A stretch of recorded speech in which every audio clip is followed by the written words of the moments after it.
Don't believe in God? We want you to know you are not alone. You're watching Freethought Forum live on Channel 12 or 194 and streaming live at ctvknox.org every Tuesday at 5 p.m. Today is January 5th, 2016. Again, you're watching Freethought Forum.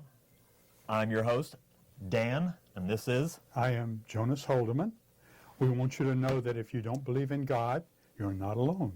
Right here in East Tennessee, you can find free-thinking atheists and agnostics. This is a show for them and for people committed to a life rooted in science and free of supernatural belief. Right, and we are sponsored by the Rationalists of East Tennessee. You can check out all of their information on the website rationalists.org, and they've got several monthly meetings. You can find out all of the information there, rationalist.org. Also, our website is Knoxville Atheist Society. Oh, wait, that's not right. It's KnoxvilleAtheist.org. Yes, the .org always screws me. KnoxvilleAtheist.org and Rationalist.org. Those are our two websites and our sponsors. You can check us out. Why don't you tell us about what we got going on tonight? Not us. Okay. Just a get-together. Okay. The Rationalists of East Tennessee have several... Oh, you said that, didn't you? I did. You took my words. I know. I'm not going off the script very well. Oh, well, you and Joe Barnard. Yeah. Okay, but later on this afternoon, in fact, in about 20 minutes, the group, the Atheist Society of Knoxville, will start meeting down at Barley's in the Old City, and you're welcome to attend. We encourage conversation, but if you come to preach, proselytize, or provoke, please don't. Okay. So again, that is 5:30, Barley's Tap Room, downtown Knoxville. There will be a group of people there. The God Delusion book by Richard Dawkins will actually be on the table. That is how you'll be able to identify the group. And like Jonas said, all are welcome, but please don't come to cause any problems because it's a nice group. As we get in the news, I want to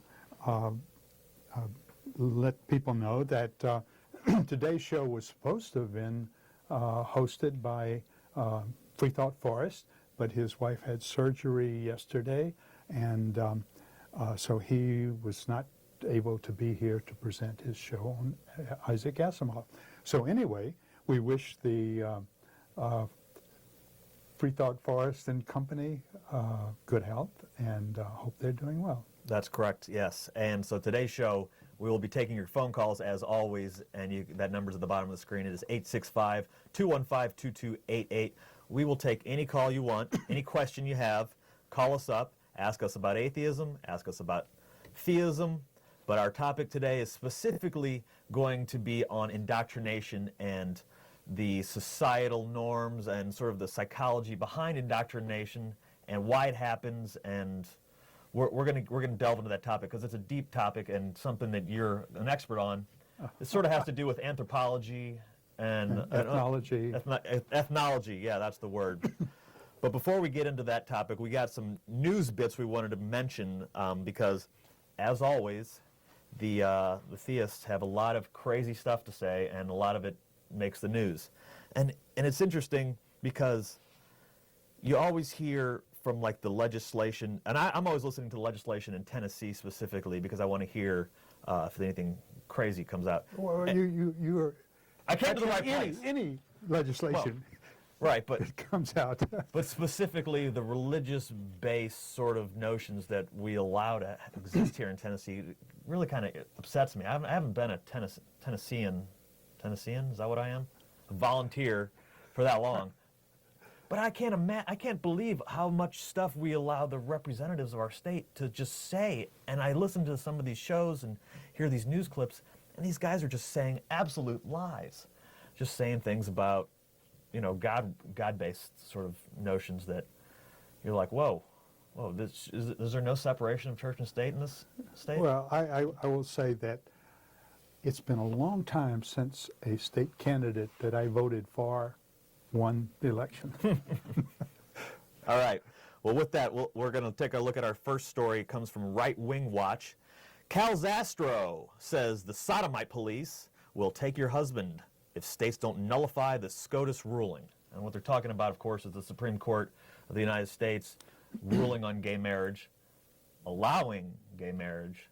And so this guy, Cal Zastro, sounds like an evil villain, just some Zastro, He is the co-founder of Personhood USA, and he joined Tennessee State Representative Mark Pody at an event in Nashville recently in support of efforts to pass legislation that would nullify the Supreme Court's gay marriage decision in the state, warning that failure to do so would result in people eventually being rounded up by the sodomite police. So, I haven't gotten the call to try out for the sodomite police yet. What is this guy talking about? Have you heard of this guy? Oh, well, he seems like a states' rights extremist. Right. At least 50 years out of date. Are you familiar with Mark Pody? No. No? Okay, well, he's apparently a representative of us. So, anyway, those of you who just read what I had to say, understand that the Supreme Court was ruling, like it wasn't an amendment or a law. They ruled on allowing the same rights for that I guess heterosexual people have, LGBT, homosexual, the gay community. They're also allowed to have those rights. They're just saying what the Constitution means. Exactly. They're saying what the Constitution means. And so for this guy to come out here and say, we're going to change that, it's like you don't even understand how to Congress write, right? You're way off. And so I hear these people, and I actually heard this audio clip, and I was sitting here going like, we're giving this guy, whoever this guy is, Mark Pody and his buddy Zastro, we're giving him an open forum to speak about these sort of things. I'm like, what?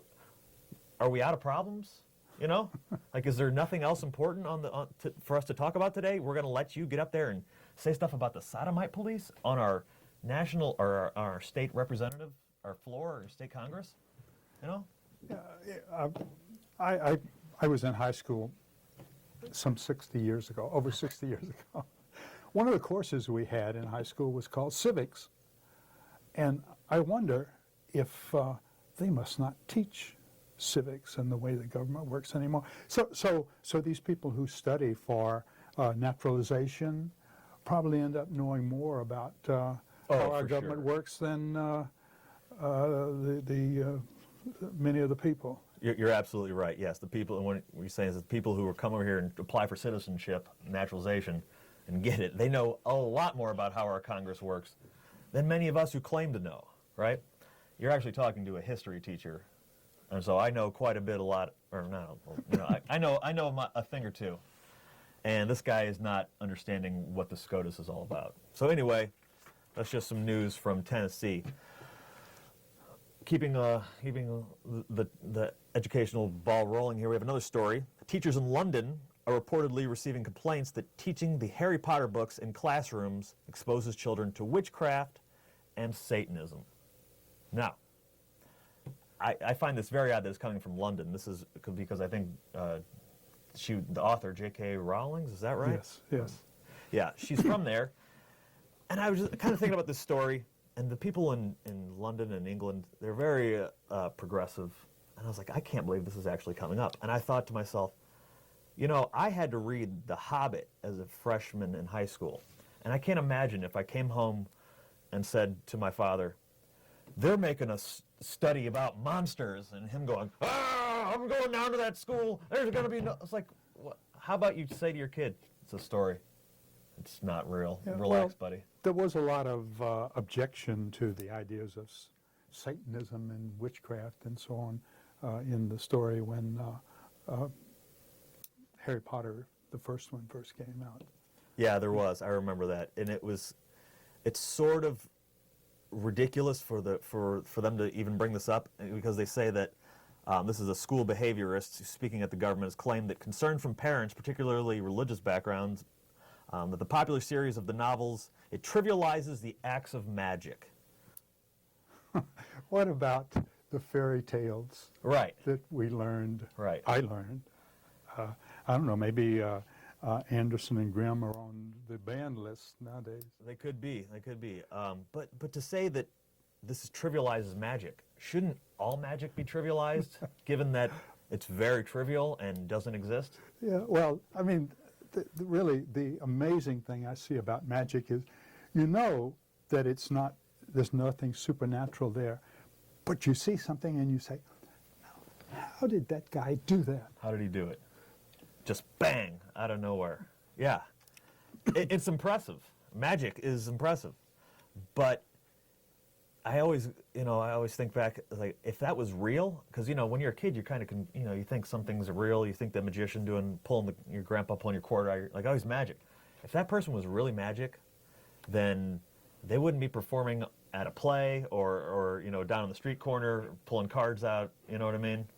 They'd be doing something. If they could really see the future and predict things, they'd have a much more higher profile position in society, I would think. Maybe they're just trying to maintain their roots. Wealthy, at least. Yeah. Well, okay, let's get on to our program, and Let's do it. If we have time, we'll come back to some of these. All right, so we want to talk today about how groups can use social, psychological, and physical pressure to coerce members to remain in situations that inhibit self-expression and making the most of this one life we surely have. I'm Jonas Holdeman, as I said. My son Jeff came home for the holidays 2 weeks ago with a book titled The Plain People, an Ethnography of Holdeman Mennonites, published in 1986 by anthropologist and ethnologist Linda Louise Boynton. It is a report of her 1980s studies of members of a conservative Mennonite sect, the Church of God in Christ Mennonite, which we might refer to as CGCM because it's a pretty long tongue twister. This group lived around Willows, California, some 90 miles north of Sacramento. Now, I've been aware all my life.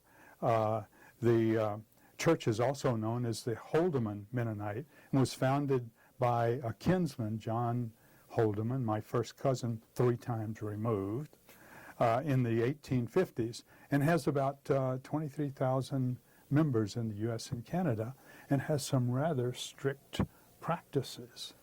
Yes, the Anabaptist movement grew out of the Protestant Reformation in the 15th century as followers of Menno Simon and included the Mennonites, the Amish, the Hutterites.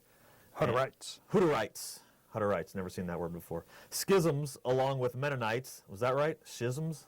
Yeah. Schisms among the Mennonites. I'm sorry, I screwed that up. Schisms among the Mennonites have resulted in some 20 sects, and the CGCM is among the most conservative.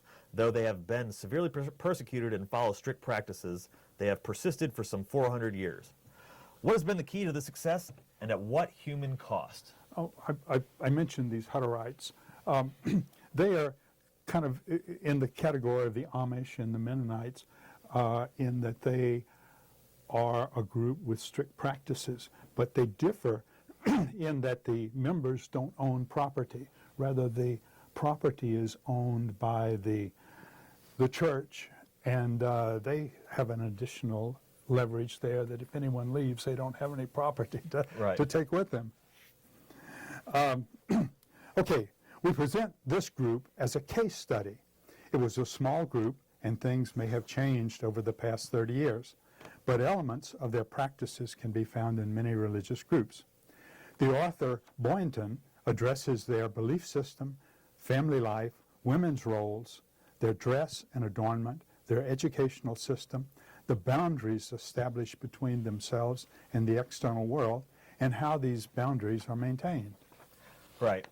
So what we're talking about is a group of people that maintains this way of life, and that they bring in the newborn members or new members, and they do what's called indoctrination, right? Yes. And I can speak from the Christian/Catholic indoctrination because that's how I was raised. I was raised as a Catholic, and so I didn't know anything different. And that's really the key to indoctrination, is not knowing another way of life, right?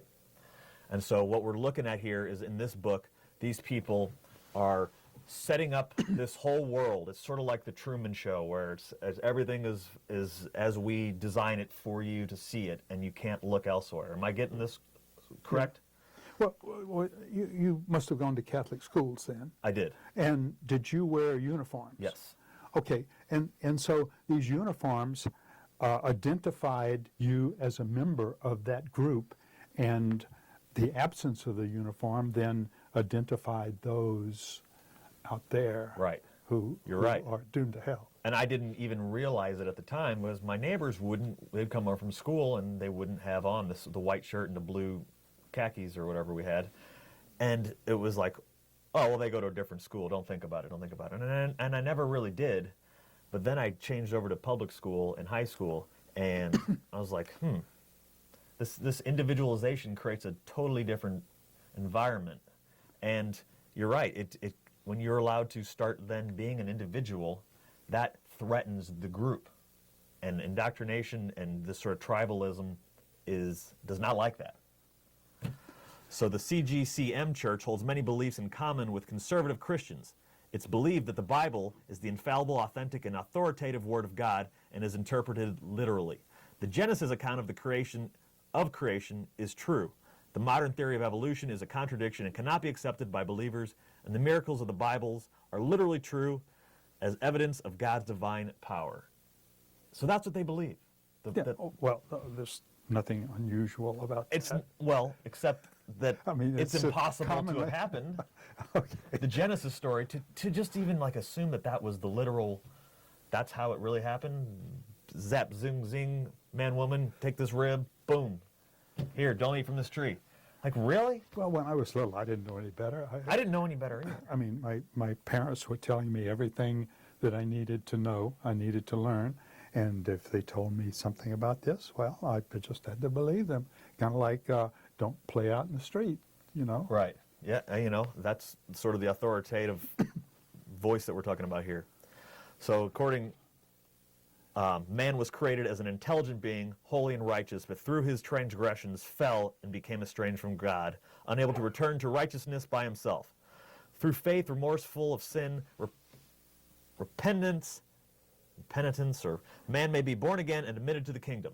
There will be a bodily resurrection, judgment, and the righteous who are saved will be blessed and glorified in heaven, and those not worthy will be condemned to fire and brimstone of hell for all eternity. It's great. So much for a compassionate God. The Holloman Church is composed of adult believers who have been born again. The church is the body of Christ, founded by Jesus to teach the Word of God. God made provisions for church organization, government, and perpetuation. The church is given the authority, kind of like the divine right of kings, authority to interpret the scriptures, choose officials, discipline members, and establish institutions to support the work of the church. Every member should support the church by willing obedience and service. Offensive, stubborn members and heretics must be expelled. Marriage receives divine sanction when it exists between one man and one woman and is dissolvable only by death. You've encountered that before. There should be no marriage between a believer and a non-believer, nor between a member and any other denomination. One of the things that always sticks out to me when we talk about the LGBT and the SCOTUS and their ruling on gay marriage is like the argument from the religious side is that it says a man shouldn't lie with another man in the Bible, or supposedly, and it does say that, the omen or whatever. Yeah. But it also says a ton of other stuff about marriage that they just like to ignore. About men lying with their daughters? Yeah, daughters or interracial marriage. That's not very, Are giving their daughters to crowds? Right. So there's a bunch of rules about marriage, but the people who literally interpret the Bible, they only pick that one about gay people. That's the only one they want to fight about. They forget all the other ones. It's very interesting. I guess not interesting. It's racist and bigoted. Okay. Mennonites in general hold views similar to many Protestant evangelistic groups, but have different practices. From a modern viewpoint, many of these practices seem contrary to individual human aspirations and potential. From a humanist viewpoint, the practices seem to be tragically sacrificing the one life we know we have for an illusory future one. So how do groups, in spite of evidence to the contrary, maintain control and manage to perpetuate themselves? A common thread seems to be that beliefs are totally integrated into everyday lives. The goal is that there be no separation between belief and practice. We see this in cult practices, in Orthodox Judaism, Islam, and in the military, all of which have their own educational and judicial systems. These all have the aspect of tribalism, creating a distinction between members of the group and outsiders.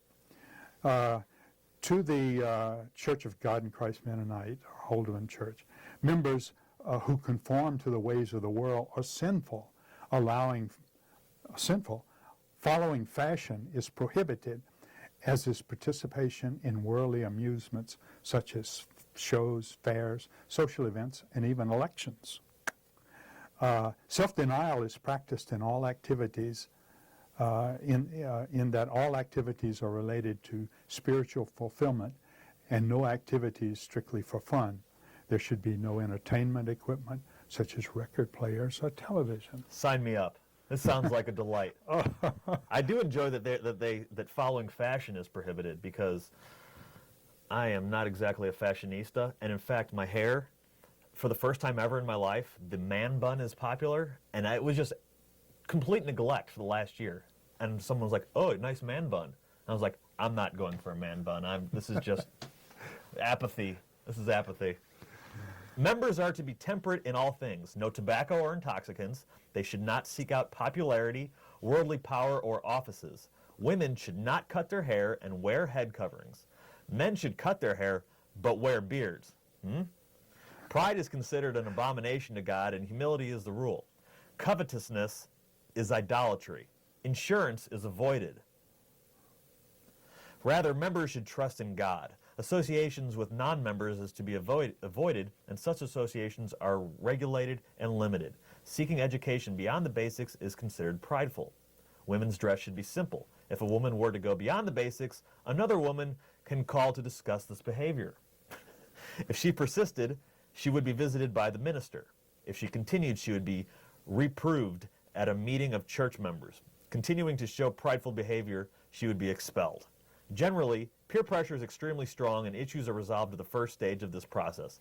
But certain death sins require immediate expulsion, as does marrying outside the group. Or according to belief, an expelled or excommunicated member will not be saved. Tough. This is a tough crowd. An expelled member is shunned by the community and family members as a means of social control. They may not eat at the same table or even off of the same plates as the family. If they leave, they face the culture shock, as they are not prepared for the experience and frequently suffer emotionally. They can be rehabilitated in return, but national statistics show that 20% do not. Those who are most successful in leaving are ones who had friendships with outsiders prior to expulsion. For this reason, those who have a lot of friends outside the community are frequently suspect. So you can see how this worldview is very contradictory to I'm going to say normal worldview, because outside of the indoctrinated community, they don't want you questioning anything. They want you, you can't have friends outside the community. You can't dress like anyone outside the community. You have to maintain this this solidarity, and it's very much like bullying, which is what we hear a lot about in the news, right? Yeah, well, you're familiar with banned books. I am familiar with banned books. Yeah. So it's the same sort of thing. It's the search for knowledge that is very much banned, which is it plays exactly into the Genesis story, the creation story, where we were searching for knowledge, supposedly, and that got us banned from the Garden of Eden, right? Yeah, that Don't look for things. Don't try to find answers. Right? That seems ridiculous. I have the suspicion that this apple was hallucinogenic, and by eating the apple, it gave you a vision and insight into the nature of God that was forbidden. But then no one else seems to No, that, like my theory here. there's actually some pretty, not, I don't know if it's good evidence, but there's a theory that the burning bush that, was it Abraham saw? Yeah, was actually a hallucination, that he had eaten some of a mushroom. You've heard of psilocybin and mushrooms. He had eaten a mushroom, and that was his trip. And so he saw a bunch of things, and that was, all of that can kind of be put under that umbrella of a hallucination. But anyway, we don't want to find that out for real, because then we'd know. So the group seems to maintain cohesion by indoctrination of the children. Very important. Peer pressure among adults, and ultimately expulsion of those that do not conform. Long-term survival of the group depends on how well they carry out these oppressive measures, and these Mennonite groups have persisted for 400 years. But we want to remind that we are not singling out this particular group for criticism, but looking for things that are common to other groups. In fact, Mennonite volunteers are often the first on the scene following natural disasters, and some run shelters for children. Yeah, so we're just treating this as an example and Sure. not knocking this particular group. Okay, youth indoctrination is essential to maintaining cohesion in any society, but especially when the outside group offers attractions. Children can still be distinguished by their simple clothing, though they have more leeway than adults. Children are raised in an authoritarian manner, no surprise, and any member of the community has a responsibility to correct a child, a surprise in today's culture. Children are given chores and responsibilities at an early age. That's good. Yeah, I remember that. They are taught in a parochial school through the 10th grade, with multiple grades in a room. In this particular case, there were 4 rooms, and I guess one was devoted to something like 7th through 10th grade, and then some through about 3rd through, well, whatever. So it was this kind of one-room schooling. Often the teachers are young women who had no schooling beyond the age of 16. It's argued that that their enthusiasm for teaching the children compensates for their lack of knowledge. Actual information? Yeah. Okay. They teach how to fit facts in with their belief system. There is no physical education, as games would be competitive. Activities which don't, competitive activities which don't fit in with the lifestyle. They teach how to explain creationism and how to respond to Darwinism and non-believers. The fact that this education leaves them ill-prepared to live in the outside world helps to bind them to the community. Wow. As a teacher, I cannot imagine a worse classroom environment. First of all, we have all the grades in one room, right? We're all wearing the same clothes. We're all sitting at our desks. The teacher doesn't know anything, and you can't have any fun. And so everybody enjoy learning. You know what I mean? Like, it's not going to happen. And you can't have PE, so those kids are, especially the boys, are going to be bouncing off the walls. I can't imagine that classroom. That would be unbelievable. But that's what all the whole indoctrination is we make you rely on the group, on our tribe. We make you you have to stay connected because you don't know anything different, right? So training and indoctrination lead to anxiety about living outside the community, and suppression of individuality contributes to the tenuous stability of the community. So what does the future hold? Okay, as I mentioned earlier, this was a study that was done 30 years ago, a limited kind of snapshot in time, a limited location in California, in the Sacramento Valley, where the soil is very fertile and was an attraction to these predominantly farmers. Things may have changed. In fact, if you read about some of the early history of the Church of God in Christ Mennonite, John Holdeman, who started it, was initially not very successful, and after many years he had accumulated only about 150 followers. But then events in Europe changed, and there was a mass migration of Anabaptist people to the United States and Canada.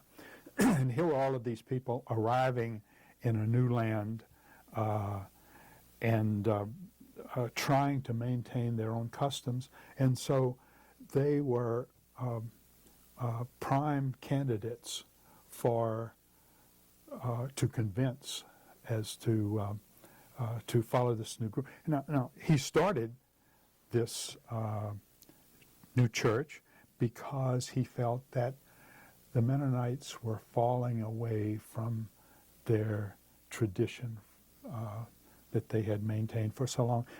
In particular, this business of they were beginning to get a little soft on these people who were excommunicated. Soft as in not killing them quickly? Well, okay, but the Mennonites are all pacifist and nonviolent people, and so they have to find other ways that are not physically violent. So they ignore them to death? Ignore them to death.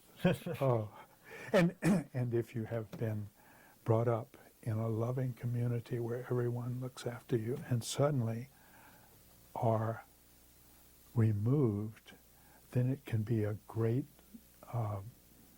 hole in one's... Oh, absolutely. I actually have a good example of this. I have a friend who was a Mormon and came out of the closet that he was in fact a homosexual. And he was immediately excommunicated from the Mormon church. And he loved the Mormon church. He loved going to the service, or whatever they call it. He loved being a part of the community. And just like that, booted.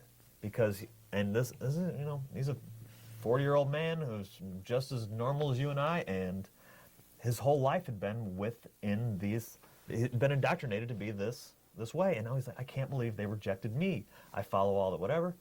And it's like, well, don't be gay. That's what they told him. And he's going, well, I can't do that because that's not how gay works, right? And he's since been, I know it's years ago, and he's turned his, figured it all out, and I think he's now an atheist. But it was sort of a tragic story for me to hear about a friend who was very pious in their community, and just like that, gone. Now, I said, well, there you go. That's what religion will get you. And, we were reading all this stuff about indoctrination today, and lots and lots of examples jumped out in my head. Have you ever heard of the Westboro Baptist Church? Yes. Yes, of course. They're the people who are very anti-homosexuality, and they go protest all the funerals of the military for some reason. And that church is dwindling. They're Baptist. And the reason they indoctrinate all their children, and I've seen a bunch of documentaries on it. And these kids, they grow up and they say, we hate gays and God is good and you're all going to hell, and all these kids, these little 8-year-olds, they interview them. But over 50% of them actually leave the church by the time they hit 18 because they were indoctrinated so strongly, they reject that pull. And it's almost like 50% of them just go, I can't believe I was ever doing this. And so as atheists, it's sort of, we look at indoctrination as such a negative. And we're like, oh, but actually it's that indoctrination into religion that drives a lot of the atheist community. So that's a benefit. Yeah, this, according to the author, this group was, this Mennonite group was motivated to start their own school because when they first started to move into the community, there was just a small number of families, and they sent the children to public schools. And what was happening, some of the children felt stigmatized because they were not dressed the same as the other kids. And some of them even took to having another set of clothes at school, so they would leave home, go to school, change clothes, and wear different clothes during the day. Well, I think we have a phone call waiting. We do have a phone call.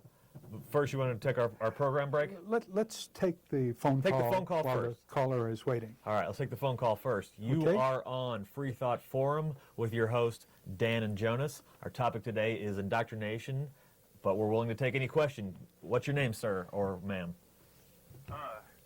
The caller is just fine. Hi, caller. Hey, Caller. We can hear you. Go ahead. good.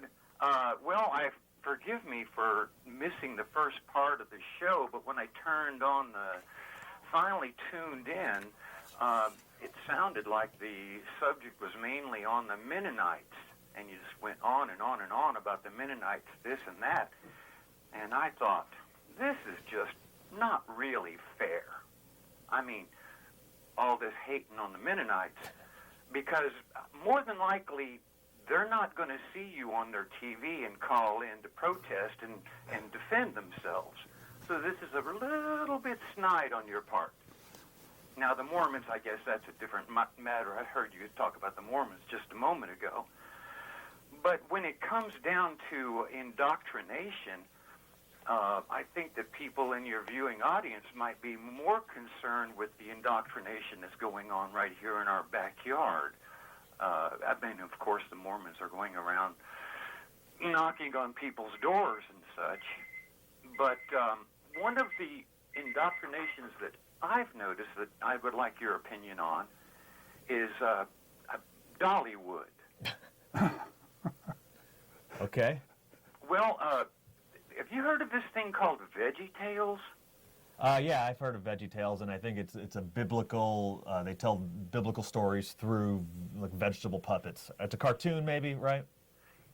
Yeah, I just don't know how it could affect a child to think that Moses is a talking, levitating, pre-kosher pickle, and telling the stories of the Bible from the point of view of a radish or broccoli.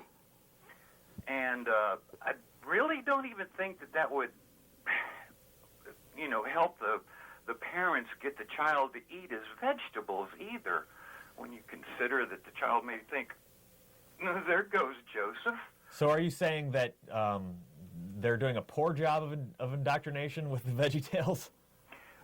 No, I'm saying it. Well, poor doctrine. I don't know. It could be a successful one. VeggieTales has been around for quite a while, but it's kind of like the idea of subverting the Bible in that they also other indoctrination that you see on Christian cartoons especially will have like cherubs as winged babies and other things like I used to remember pictures of the Noah's Ark where the giraffe and other animals would have their heads sticking out of the little windows with great big smiles and huge eyes. Right. Well, I think the purpose of those stories is, and I've actually seen the VeggieTales. I remember, you're right, it's been around forever because I remember it from when I used to babysit, and my neighbors was like, the lady was like, here, play this tape, and it was VeggieTales, and I had no idea what it was, and then all of a sudden it starts talking about Noah, et cetera, et cetera. Wait a minute. You babysitted kids that watch this thing regularly? Well, this was 15 years ago. Well, let me ask you, how are they doing today? I have no idea. I moved away from my hometown a long time ago. Well, listen, if you'd do me a favor, would you check into that, and the next time you're on, let us know, because I'm kind of concerned. Ask them about if the VeggieTales is still affecting their life. If they're in jail or on drugs or... Now, you brought up Dollywood. Did you say Dollywood? Yes, I believe what's Dollywood the is connection? in a partnership with VeggieTales. Oh, okay. If I'm not mistaken, if I am mistaken, I apologize to Miss Parton. Don't do that. She's fine. I've seen Dollywood. She's a very nice person, I assume. Anyway, I just thought it was weird that you said something about Dollywood and then you mentioned VeggieTales, and I was like, I'm not making the connection here. Oh, well, no, as a matter of fact, if I'm not mistaken, they're in a pretty close partnership. I believe they're... Oh, could be. Yeah. Anyway, so that's what's right here in our backyard, except for the Mormons and the Jehovah's Witnesses coming by and knocking on my door. Let me ask you a question, caller. What would you? So I haven't experienced this, but I'm looking forward to a time when a Mormon knocks on my door. How do you handle that? I'm assuming you're an atheist. Oh no, gosh no. You're not an atheist? No. Oh, okay. You But, must at when least the hang out Mormons with come- atheists. Okay. The Mormons come to my door regularly, about every 6 months. See, they rotate through here on their mission, and apparently they don't keep any database on what doors they've knocked on. Otherwise, there would be a big red check by my door. Well, you keep answering, so that's why they keep knocking. Yeah, my experience with these kind of groups has been that when I start talking to them about atheism, they never come back. Oh, no, they always come back. I don't talk to them about atheism. I So- talk so- to them about Mormonism.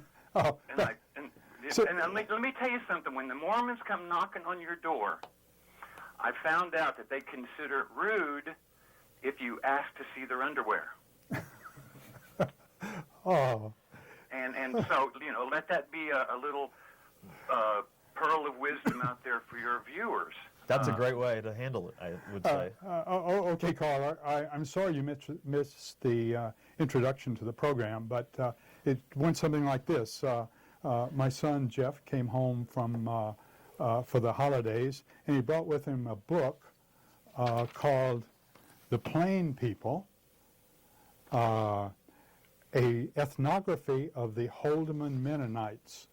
Now, I'm a Holdeman, and I must say, in reading this, I get very disturbed when they talk about Holdeman families do this and that, and they're talking about me, but I'm well, You're going out on anyway. a limb to take offense here. I Anyway, believe. so- there's people with my last name, but hey, I'm not a serial killer. Steve Caller? So anyway, this group that I was referring to, and the reason that my son brought the book is that it was started by a kinsman, a first cousin 3 times removed, back in the mid 1800s, and so I've been familiar with the group all of my life, familiar from a distance, and this is the first study I have seen of such a group. I had some experience with cousins visiting them in Kansas, but they were a little more liberal. I can tell you some stories later. So but- we are picking on the Mennonites, is sort of what you're saying. No, because we have, Well, now let's try to be a little bit fair here. Now, the Mennonites are somewhat similar to the Amish, and the Amish allow their children at some point to run around, raise hell, do drugs, have sex, drive cars, listen to radio, deal drugs, and if they want to come back to the Amish fold, they can. So it seems to me like one thing you can say for those people is they don't commit to their religion, unlike some that do it within 8 days of birth by whacking off part of their peepees or, baptizing them or whatever. But they don't really become part of the group until they reach the age of consent. But they allow their kids to run around and do that stuff. Rumspringa, I believe, is for the Amish. Yes. But this particular group was started as a kind of a protest movement because it was felt that the Mennonites were becoming too lax in their practices. And I did have this in the script. Mennonite volunteers are often the first on the scene following natural disasters, and some run shelters for children.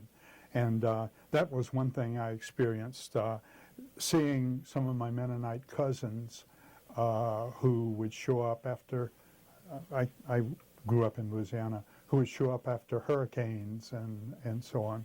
And so I was well aware of that aspect. But caller, we need to move on. We need to take a break. Thank you so thank you for much. calling, and happy holidays and happy New Year. All right. So in case you're just tuning in, this is Freethought Forum, a program by the Atheist Society of Knoxville and the Rationalists of East Tennessee. Freethought Forum is funded jointly by them and by individual contributions. Shows are live most every Tuesday from 5 to 6 p.m. Eastern on Knoxville Community Access Television Channel 12 or Channel 194, depending on your local cable network. Tell your out-of-town friends to see us streaming online at ctvknox.org. And don't forget, record it. Yeah, this is a call-in show, and we are live today, January 5th. January 5th, thank you. And viewers can call in now to the number on the screen with a short comment or question. Call in while we go for an informative break. Yeah, that's what we're doing now. Thank you, Sam. If you Again, live in call- or around the Knoxville area and are questioning your religious beliefs or simply believe in one less God than everyone else, well, you're not alone. The Atheist Society of Knoxville is a fun and friendly group of people just like you that meets twice a week at a bar or restaurant. We meet every Tuesday night following the show at Barley's Tap Room and Pizzeria for happy hour. You'll find our group either inside or on the patio. Look for Richard Dawkins' silver-jacketed book, The God Delusion, standing upright on the table. On Fridays, we meet at Agave Azul or the Beard and Beer Market. But if you plan to preach, proselytize, provoke, or punch, please don't. We all question what we believe at one point in our lives. If this is the time for you, come join us for food, drink, conversation, and fun. Do you find stories of talking snakes laughable? Do you prefer the scientific method over supernatural beliefs? Are you concerned about religious leaders and organizations imposing their values and rules on your body, your family, and the rest of our society? Well, take comfort in the fact that you're not alone. The Rationalists of East Tennessee meets weekly for fellowship and provides a forum for people who support skeptical thinking and rational discussion of these and other issues. To find out more information or to find out about our next meeting, visit us on the web at www.rationalist.org.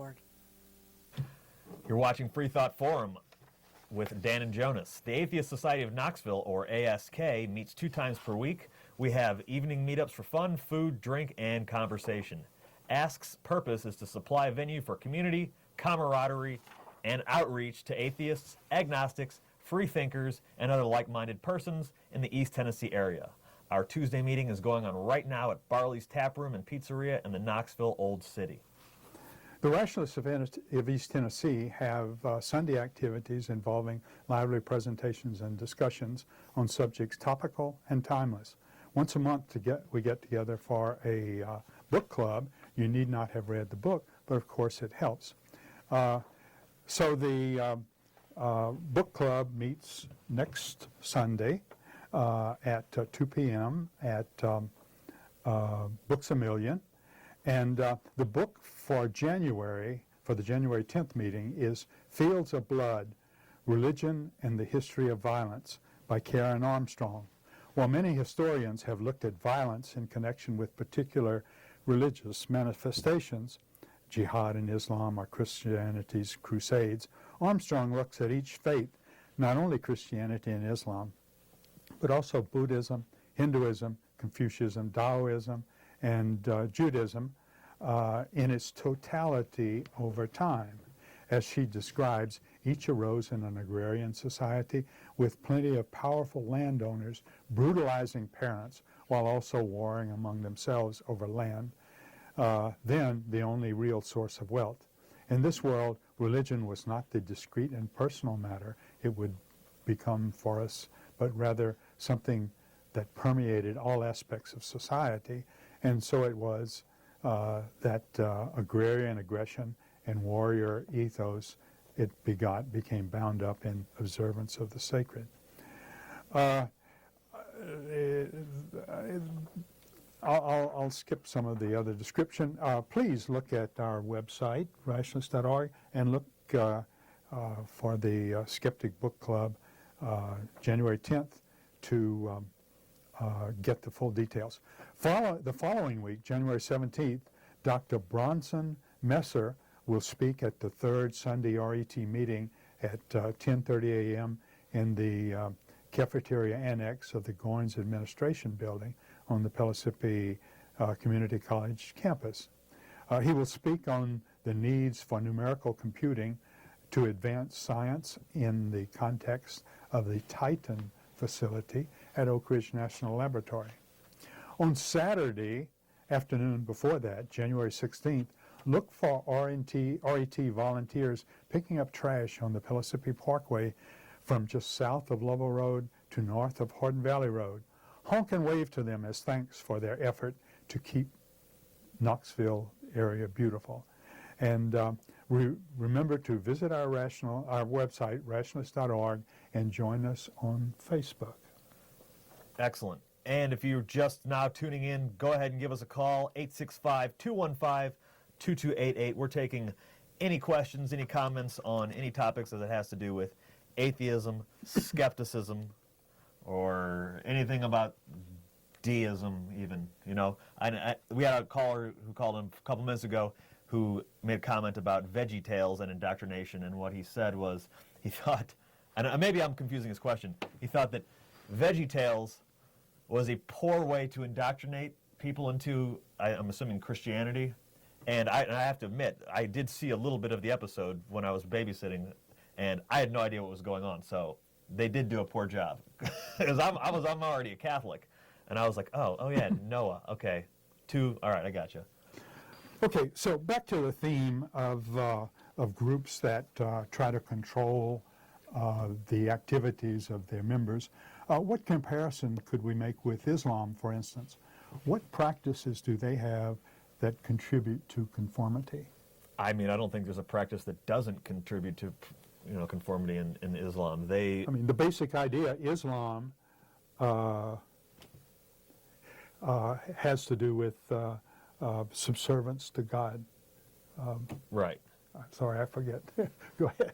No, you're correct. And, I'm not incredibly knowledgeable about what their specific practices are, but I can tell you that praying 5 times a day and being forced to stop what you're doing and think about your religion and face Mecca and all these things that they're required to do, well, you just sort of go along with your life for all these years, and you do this and you do this, and it's just ingrained in you, and you can't imagine a way of life without doing that. But if you stop doing it, it becomes immediately obvious to the surrounding community. And so they're very easily identified, the people who are not going along with everything that we're saying, right? And that's looked down upon big time. So how are non-believers dealt with? This Mennonite group essentially expelled those who couldn't conform to their practices. What practices do you know of that Islam deals with? Well, I know there's lots of rules about women, and if they expose their face or too much of their body, they're not wearing the proper hijab or burqa in the right time in the right setting, they can get big time excommunicated and even killed, I think. Yeah, there are certainly extreme forms of Islam that take the action, but we often see that non-believers are put to death. Well, that's part of the Quran, is those who don't follow the Quran should be put to death, correct? Yes. Yeah, I mean, that doesn't get any more indoctrination-y than that. That's not a word. But, people who don't believe us should be put to death. That's the biggest one there is, correct? And, you can make that association with the indoctrination into many, almost any group. It's tribalism is this whole, you could say it about the Boy Scouts or your basketball team, or everyone is involved in any sort of group. There's some level of indoctrination, some sort of club, you got to know the secret handshake, or you got to be in the fraternity, or whatever it is. All groups, and that's really the crux of what religion's all about. It's about tribalism and controlling a lot of people. It's hard to control people, especially a huge group of people, but not if you have them indoctrinated into your system from birth, right? To a certain extent, yes. To a certain extent. Well, But what was it the Jesuits said, give me a child between Oh. certain such ages. Do you remember that? I do, and I don't remember what you're saying, but yes. Essentially, give me a brain that hasn't learned anything, and give me a whitewashed brain, and I'll make it into a man or something like that. Yeah, yeah. That we butchered that saying, whatever it was. I even went to a Jesuit high school for 1 year. But I know the saying. I can't think of it. We'll bring that back for you next week, and we'll have that. So what happens when outside influences conflict with the values of Islam? Well, in some cases, it can be accommodating of outsiders, but in cases like the Taliban and the Boko Haram, the Taliban placed sanctions on people who did not observe the form of Islam the conservative form of Islam that they were promoting. But then there are groups like Boko Haram, I think is one that is objecting to Western influences and basically killing people who might be influenced by Western education and ideas. But then there are others. How about the military? They take a young adult whose brain is not completely mature and isolate them from their family and the outside world, subject them to physical stress, and reorient their allegiance from the family and humanity. Well, what do they say? They break you down and rebuild you the way they want you, Yes. so that you're willing to run onto a beach and die for our cause. Or a person who normally would not kill another person will do so on command, and these groups in your platoon or whatever, they become very important, and you will make great sacrifices and take Well, you chances. always hear him talk about brotherhood, and Band of Brothers was a great documentary in World War II, and all those platoons that became like family. When your buddy dies and you're going to go fight for him, it's. Yeah, and I mentioned so they have their own educational system, schools and as well as the basic training, and their own legal system that's apart from our civil legal system. Now, you wrote something down here that I found interesting. You said you wrote something about the popular TV series Downton Abbey. I've never seen it. Oh. So quickly explain to me, what do you mean? Oh, I watch it with great conflict. It's basically the story of this group of Lord so-and-so and their manor house and so on, and how they are pampered by their servants. They change clothes 5 times a day, 5 times, dress for dinner and breakfast and lunch and everything. But they don't necessarily dress themselves. They have maids and servants who help them get dressed. So it's more of a hierarchy and sort of a class system is what you're referring to. And these maids and servants have strict rules by which they must abide or they would be fired. I mean, they're in total control of the aristocracy. Right. And so I'm fascinated. Well, we're going to have to talk about this next week because we only have a few seconds left. So just want to Sorry, remind you folks. again, KnoxvilleAtheist.org, rationalist.org. If you're an atheist, you are